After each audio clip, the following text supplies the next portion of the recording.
Welcome back, everyone.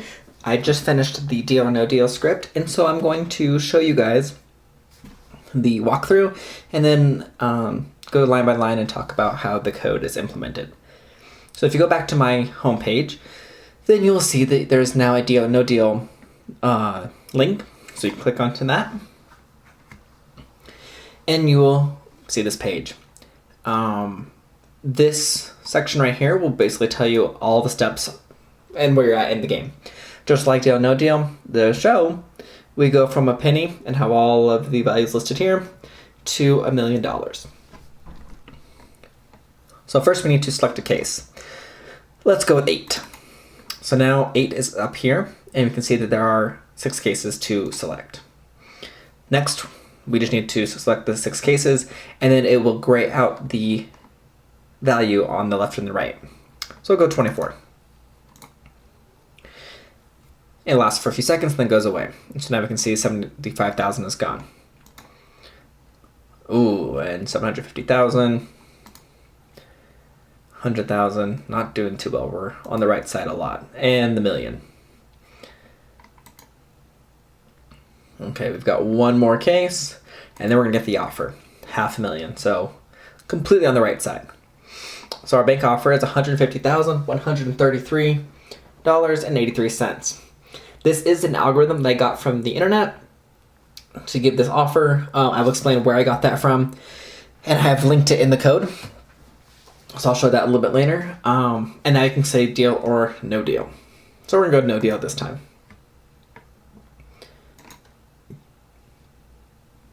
We got 450,000. Ooh, a penny. And $10, one more case, 200. And we can see the previous offers. And so now we're at $131,386.86. So we're going to no deal.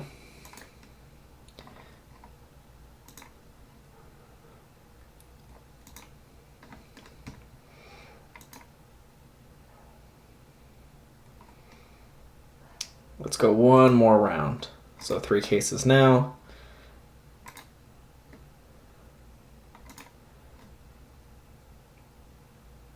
Okay, we're gonna say deal. So now I've won the 104,556.78, but you can still go through and figure out what you figure out the final value. It's like the game they usually have you go through and say what case would have you picked next, and so you can walk through it. It's normal gameplay. You don't have to worry about an offer anymore because you're not going to get it. You could implement it where at the normal offer spots that it would still show the algorithm. I chose not to do that. And I made a good deal. I had only $750 in my case. And then you can always obviously click home and go back here.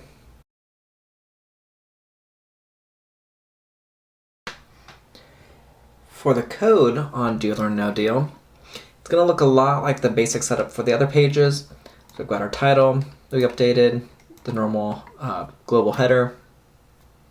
And then we have the deal no deal JS, so our JavaScript, and then our deal or no deal CSS. So those are kind of the things to highlight up there.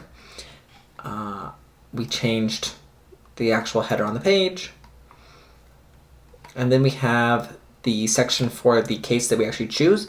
It starts out as a question mark because we don't know what they're going to pick. Tell them to select a case. And this is where we have all of the left side values. We list them out.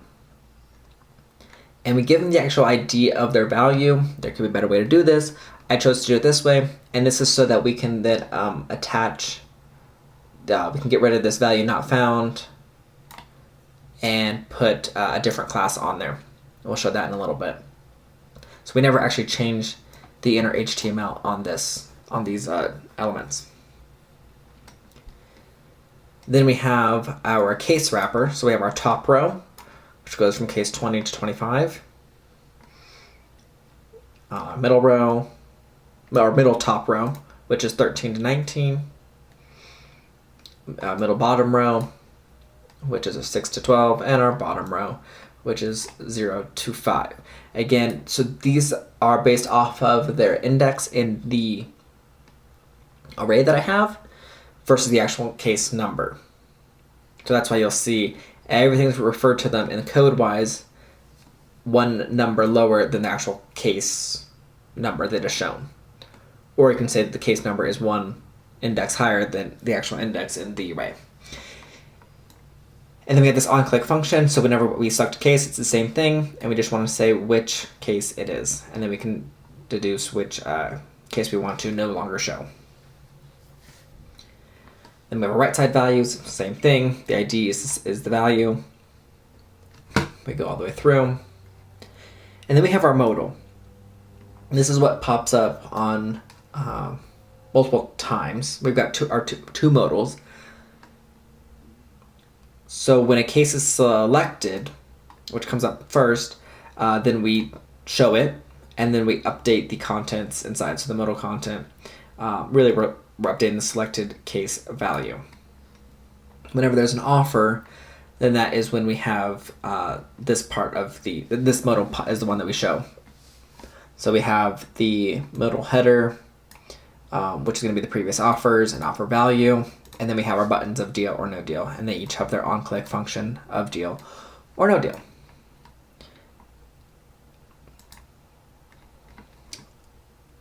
So as we go through the JavaScript, we initialize everything with the case values, a penny to a million. We have our selected cases that we are going that starts out as empty because nothing's been selected, and we have our unselected cases, which is just a duplicate of the case values. Then we have player's case, and it's null to start out. They haven't selected one. Cases to select, they start out needing to select 6. Offers, no offers yet. And have they made a deal? They have not. So we start out with randomizing values, which actually gets called all the way down here. We have a window add event listener. This is because we already have an onload function. Therefore, if we write one here, the first one will get overwritten. And since that's our global JS, we want to leave that alone for our headers and our navigation bar and stuff. So we're going to leave that there. And the way we can have a loader event then is to do this add event listener. That when it is the event of load, it will run my randomized values. So we go back up here. We cycle through every value in the case values array. And we get a random index, and then we store this temp value index, or the value that's in that one already, for the value that we're at. And then we go to the array, and for the value that we are currently at, we're going to set it at the value that is at the random index that we just populated. And then that random index will get the current value's value. That makes sense.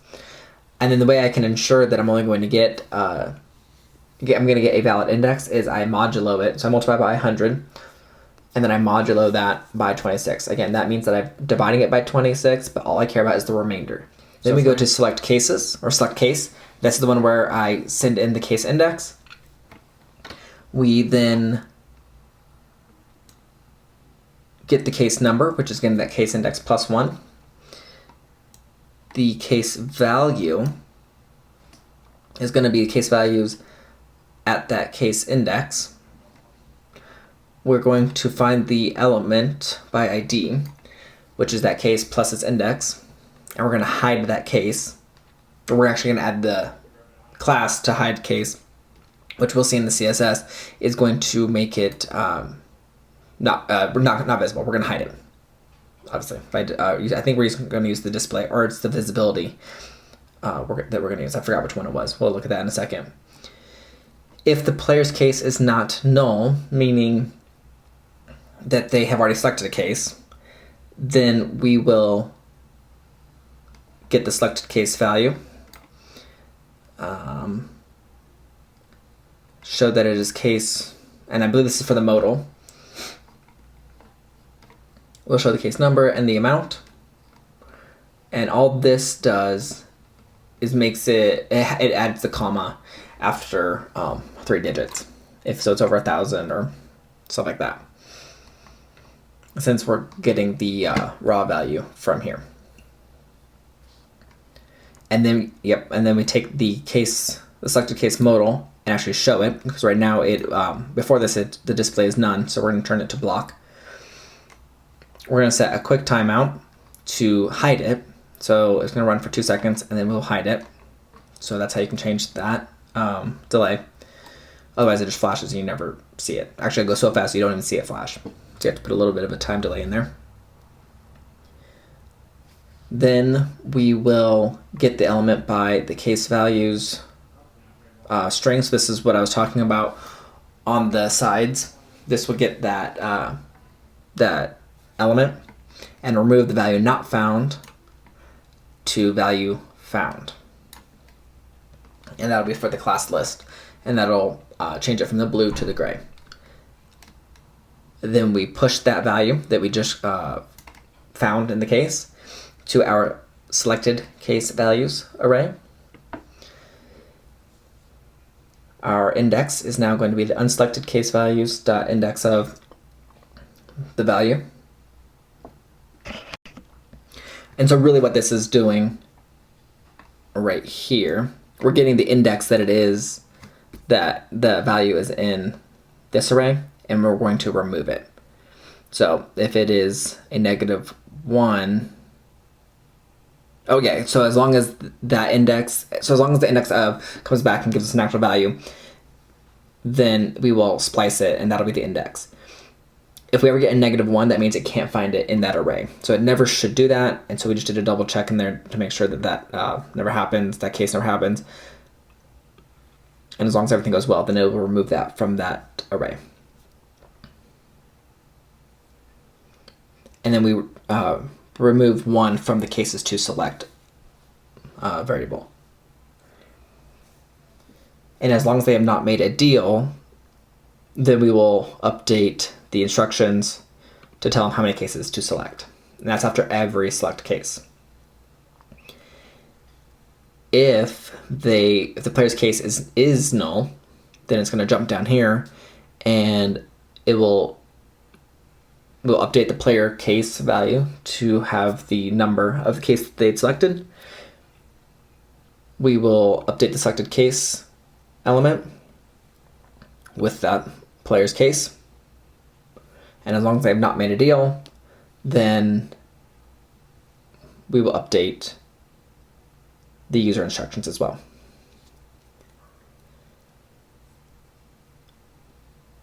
Then it's going to jump down here to our switch statement, and depending on how many cases they have left will determine what we do next. This is really just how we handle the offers. So if they've selected 6 cases already, then we're going to update the cases to select, which is going to be 5 for the next round, and then we're going to show the offer. And then we go through that for the different rounds, and I've added some pseudocode for the different rounds. For the offer, I have used this website to get the formula for creating the offer.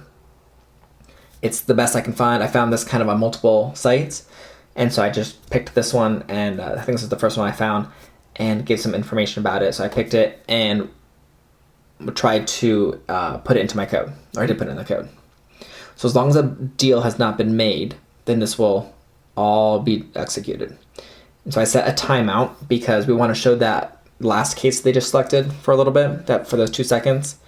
And so I wait 2 seconds to show this. So once that 2 seconds has elapsed, then we show case remaining is going to be the unselected case values.length. And this is all, so this isn't actually updating our global variables for this page. This is just variables for this equation. And I separated it out so it can be done in chunk sizes. So if one thing we need is the cases remaining, and that's just the length of the unselected case values. Then we have remaining case average, we set it to 0. We cycle through unselected case values, and we get, and we cycle through that atom to that remaining case average, and then we have that average that we're going to then divide by however many cases are remaining. Then there are, and we just do a little bit of toFix to make sure there's only 2 after the decimal. We get the highest remaining value, which is going to be the last one in our unselected values array. The second element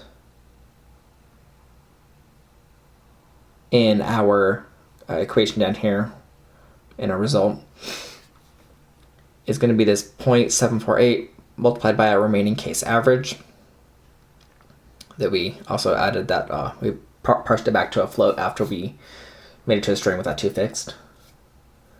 We get our third element, which is 2714.74 times the cases remaining. Then our fourth element is 0.40 times the highest remaining value.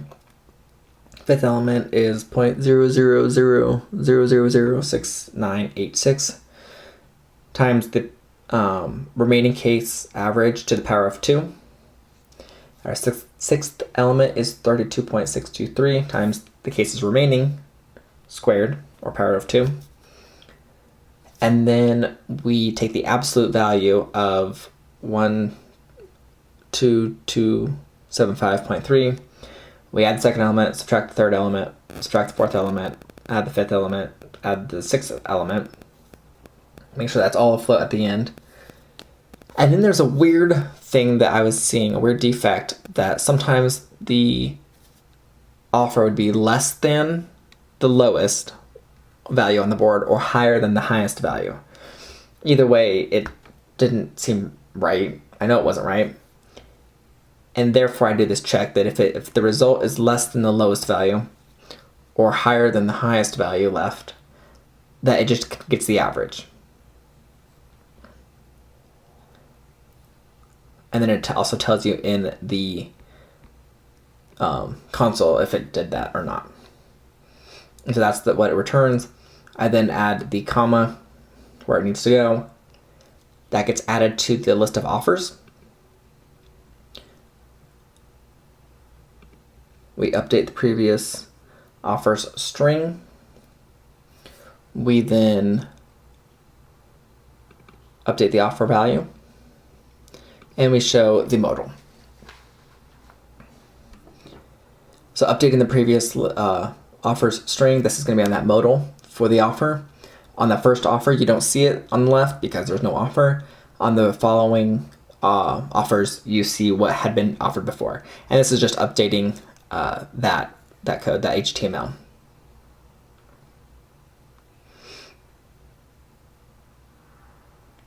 And we make sure that the class list has previous offers with. We cycle through and just show each of those offers. Then if they click deal, we say made deal equals true. We tell the user instruction to say you won whatever amount. And it just happens to, yeah, so it's the last offer amount that we had already saved. And then we turn the deal no deal modal to none. So it doesn't show anymore. If they click no deal, again, we turn off the modal and we update the user instructions to say select the next amount of cases to select.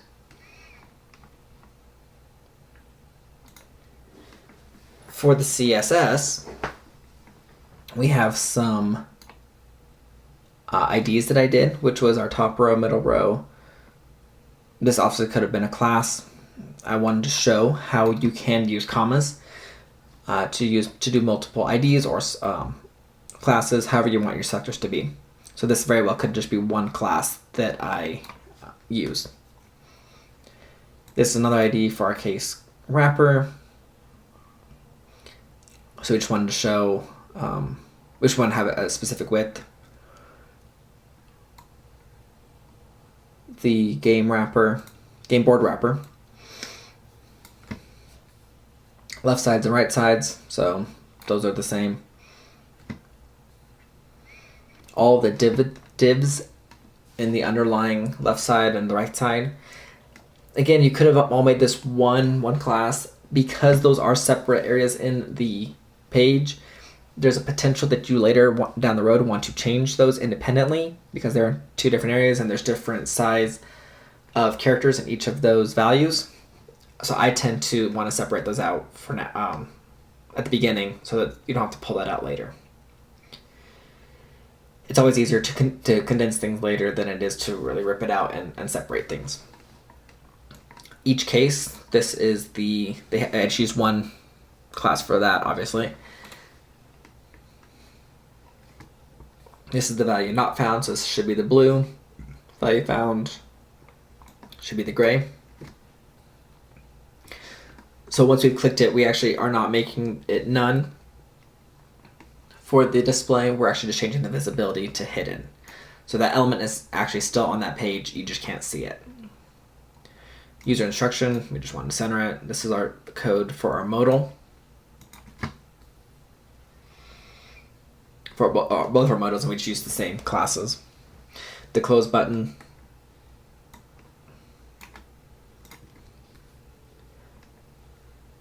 Then we have some of our button wrapper. Well, it's actually the button inside of our button wrapper. We give it some margin, font size stuff. Our offer value header, our modal header wrapper, previous offers width, and select case value. So really using the same kind of stuff we've been using. Text align, font size. So text align is going to say left, center, or right. Pretty easy. Font size is going to give your actual font some size to it. So I wanted to increase it. We have our width, can either be done by pixel or percentages. Our margin, a lot of times you'll see me do it this way.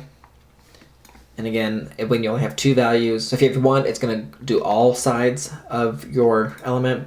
If you've got two, then the first one will be your top and your bottom. The second value will be your left and your right. If you've got three, then it's top, left, right, bottom will be your third. And if you have all four, then it'll be top, right, bottom, and left.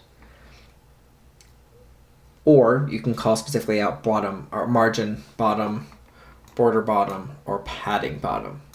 And in this case, it's all I wanted to affect, so I just wrote the bottom versus having the padding, border, and margin and adding all the information. Cursor is a good one to have. If you don't explicitly say it, especially for a div that you want to make like a button, which is exactly what I did, you want to call out pointer so that the cursor actually changes. You can change it to look like this if you're trying to add text somewhere. You got a lot of control over that. And so the pointer actually makes it look like a hand. So you know that something can be clicked. And there should be a action that happens from that. For background color, width, height, visibility we talked about. Border radius, that's what curves your corners. Yeah. And our display flex will actually make it so that the underlying divs in a element, instead of them being stacked on top of each other, this will make them go side by side. Very helpful. And that is the Deal or No Deal project. Thank you guys, and we will get ready for our next one.